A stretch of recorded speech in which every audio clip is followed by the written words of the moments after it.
Hey lovely lotuses. Okay, now we're going to do TRE, which is trauma release exercises. Trauma release exercises move roughly with the psoas muscle, which is the longest muscle in the body. It goes down here and into the thighs. And it's really great because new findings about trauma are basically like that, okay, in some parts of trauma, the person needs to be acknowledged and heard, and everybody should be afforded that right on the planet.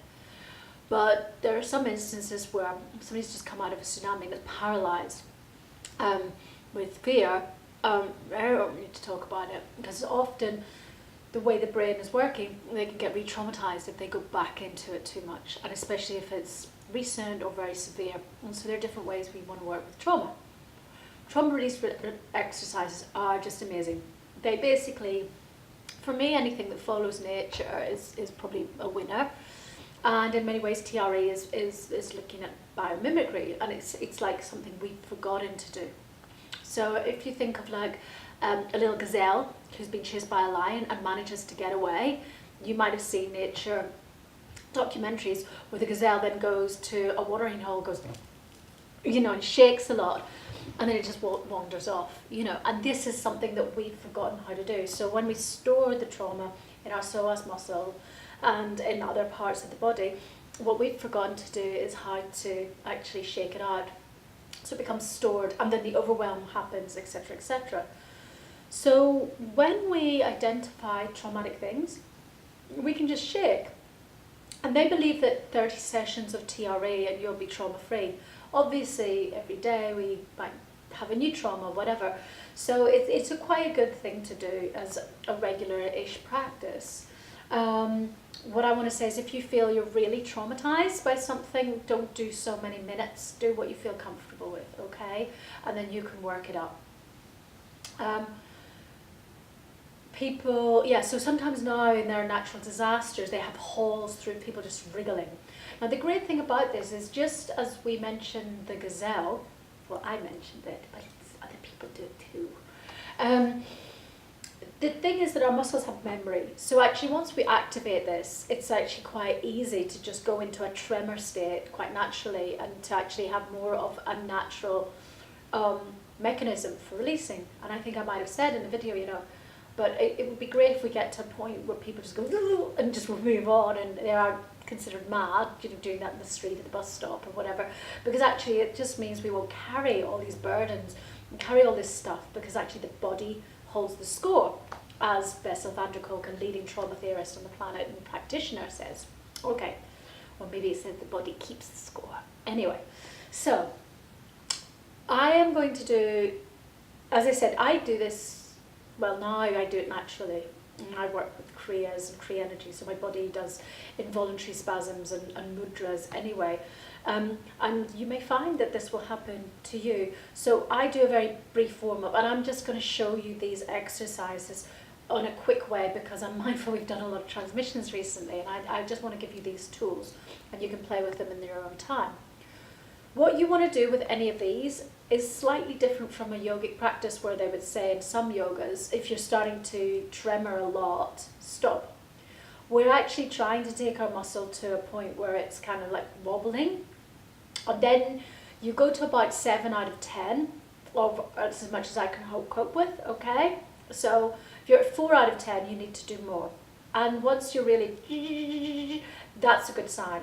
So I want to see you doing that, but I can't see you, so do it yourselves. Doing this for however long you might take. So depending on your muscles and the way they work and how many times you've done this, you might be there longer or shorter. Please forgive my Canadian big socks. And I hope you can see me in this little, my cinema. So it's not a cinema, it's a production suite. So I'm going to show you first and foremost. So the first warm-up is, you're going to have your feet and you're bending them into the side. Do you see? I'm swinging. So you're moving up onto the ball of one foot on the side of another foot. And keep just doing that And so, yeah, as I say, you do that for as long as hopefully will make you quite bored. Then you can also do up and down, do this sometimes.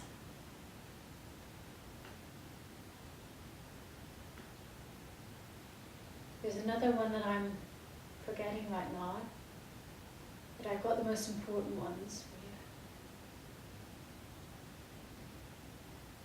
So this one is really important. So you can have both fingers, you can have both or one hand up. You're kind of like doing little press-ups with your knee and your hand touching the ground. Can you see me? So this. And you'll start to feel like getting tired, 7 out of 10. And then the other one.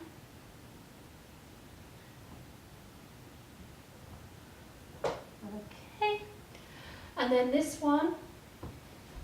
So find a surface that's vertical that you can plonk yourself against. And so basically, I'm sitting down here. We want to be looking kind of like we're almost skiing. Try to have it that your knees aren't pointing, that you can see your feet basically and your toes. So you kind of really want to try to have it at right angles, and then depending, the angle at which you're sitting, just make sure it's quite a strong posture. Don't be sitting too far up. Don't be sitting too far up, and don't be sitting crouching down too much. Sitting about here is good, okay? And after a while, this will start to accumulate feelings of bounciness. So it starts very quickly for me because I now tremor a lot. And so you may see a wobbly Vicky. So if you have a wobbly you, sit with it for a while, keep wobbling, okay? And then you would be doing this a lot longer, but this is just the postures. Then, and this is going to be, so then you're going to have your feet in butterfly. Let's just check this is working. Feet butterfly, bottom up, and I hope you can see my body just starts to naturally bounce. So you're going to do the bouncy for about 2 minutes. Until it's kind of difficult to keep your bottom above the floor for a long period of time. Do go back to that later. What you do when you're doing the trauma release exercises is that you do a couple of minutes of different parts of the posture. So once you've been bored of butterfly, you can then put your bottom on the floor again, and then your legs will probably swing like this. So mine just do that naturally. And then I just want to show you see this way better. So then you graduate. If I was here first, then I might want to experiment with what are my legs doing here? Oh, they do different wobble. So they're going faster. Can you see? Okay, and then I might do that for 2 minutes, and then I take a further apart and they do a different one. And so we just experiment with these different wobbles because they're actually activating different parts of the psoas and letting different bits be kind of released and massaged. As you get to know it more, some people will do this immediately, you may even start shaking tummy, and sometimes it will go right up to the arms, and this will happen, so I get that from time to time. It's all fine, because actually, if it's finding trauma somewhere else in your body and it wants to shake that out, that's all good. But definitely want to make sure that the psoas is being activated. So that was the super quickest ever introduction to TRE. When you finish, just go into Shavasana, into relaxation pose, for about 5 minutes. Now, when you get used to this, you can watch a really fascinating conscious YouTube movie, or read a book, or whatever, listen to music. It's really relaxing. And what I found some years ago when I was first doing this was, there was a person who was like a perpetrator, and I don't know if I mentioned this. No, I did recently. Anyway, I pictured, they were really freaking a lot of people out, and I knew I was maybe going to see them, and I was like, I don't know how I'm going to behave if I see this person. I'm a bit scared. And then I'd just done some training in TRE. So then I was doing it one day, and I was in the area where that person would be.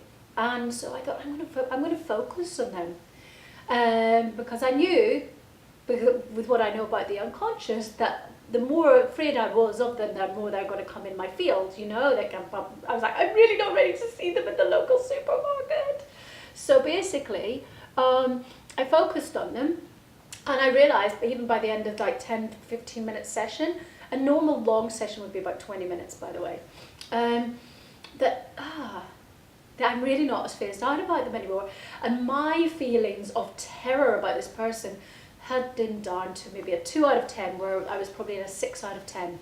So it's really good for helping you to release also the slightly phobic aspect that trauma can let us have, because trauma gives us these implicit memories that we're gonna go into this overwhelming state and situation, and then we start to see threats and things that aren't actually that threatening, like seeing an old lady in a supermarket's not really a major thing, but I was really scared. And then actually the whole thing helped, because by the time that she was back in the area, and actually other people came to me and were like, oh, there's this issue. Then it was all, actually everybody, it was all, I didn't have to deal with it. It all came around in natural law. The right people dealt with the situation. Because I'd cleared my rather overreactive victim situation and perspective, I didn't have to deal with the situation, and it didn't come and slap me. So, so this can really help you to just simmer down, because sometimes we know.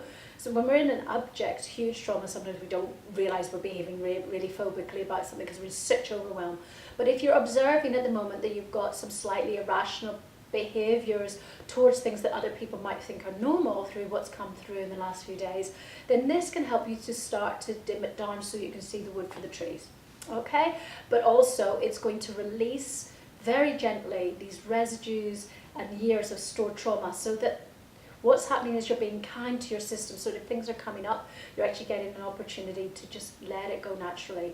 And this is going to go hand in hand with all the other exercises and the purification processes and what Natasha's going to be teaching you. So let's try over the course to be really yin about this. We don't want to explode your system and put you into overwhelm. If you see something, go and wobble it. Go and do, make sure you're not giving your energy away to people. Work where your energy is, wobble it out, because then that's actually going to help you when we come to do some of the really deeper clearing, which isn't that long away.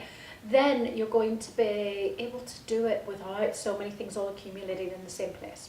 Okay? So enjoy, happy wriggling everybody, and look forward to seeing you soon. Ciao, ciao.